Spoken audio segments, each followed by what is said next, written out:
$100 with a 2-year commitment, which is not too shabby for a phone that has the specs that it does.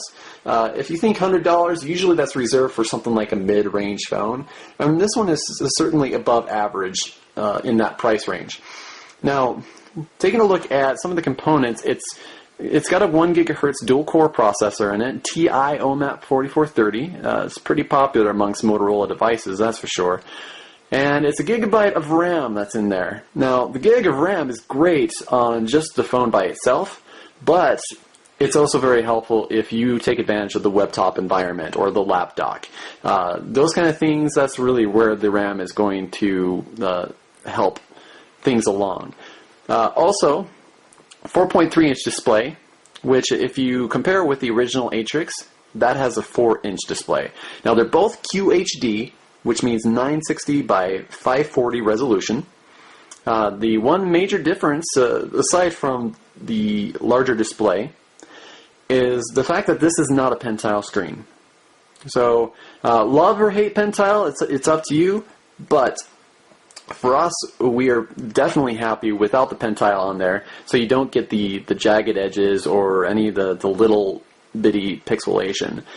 Granted, at a resolution like this, it's not as big a deal, but certainly when you sit them side by side, it is a noticeable difference when you take a look.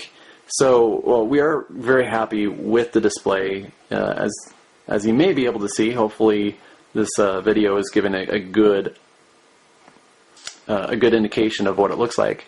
But it's just a gorgeous display, so we're very, very happy with it. Now, doing a tour around the phone here.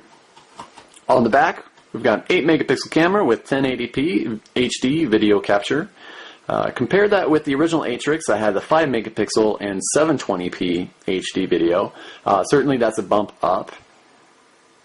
Frontward-facing camera is the same, the VGA resolution there. On the left-hand side, we have the web-top docks.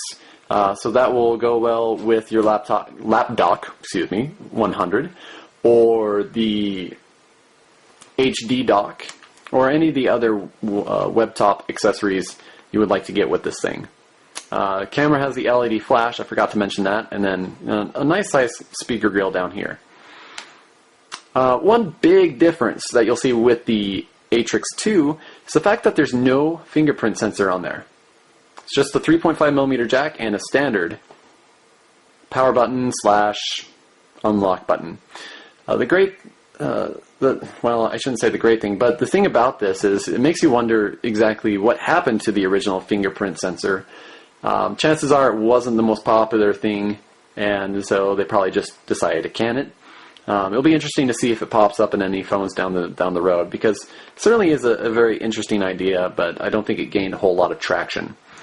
On the right side, we have the typical volume rocker, but we also have the physical camera button.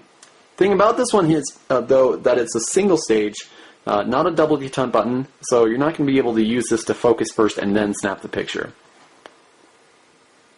Nothing on the bottom there. Now, the back itself is very soft touch plastic. Apparently that's really hard to say. Now let's open this little guy up here.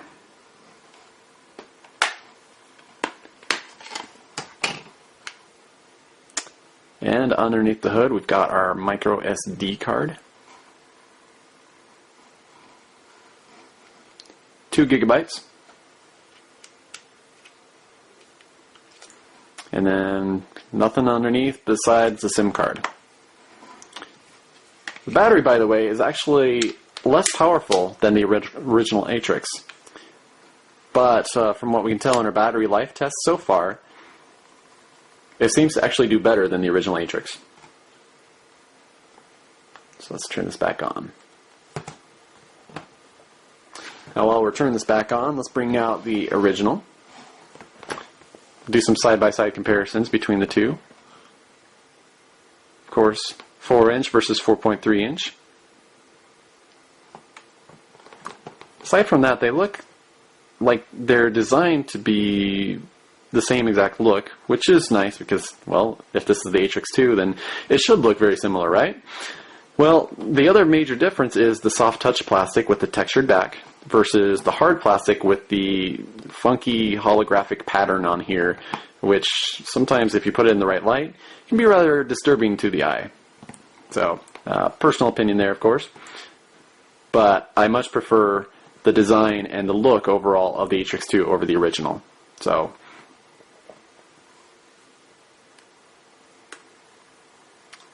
let's do it on the sides.